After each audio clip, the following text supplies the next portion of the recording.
Hey guys, Andy here, and today I'm going to teach you how to show the audio waveform in a multicam sequence in Adobe Premiere Pro. So as you can see here, I'm putting together a multicam sequence with 3 different camera angles, and I can't see the audio waveform down here, which really helps me to cut the sequence more precisely. I did do some initial cutting over here, but I kind of want to see the waveforms as I'm editing the videos. Now, I can see it in the multicam sequence. See, there's the waveform down there, but on the main timeline, I can't see it, so I can't make the most accurate cuts. So, the very simple solution to this is to simply click on your multicam sequence down here, go up to sequence, and then go to render audio.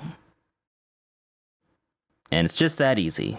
So yeah, that's how you show the audio waveform in a multicam sequence in Adobe Premiere Pro. If you liked this tutorial, be sure to give a like and subscribe for more tutorials. And if you have a question about Adobe Premiere Pro, be sure to leave it in the comments down below, and your question could be the next tutorial. This is Andy, sign up for now. As always, we'll see you next time. Bye guys.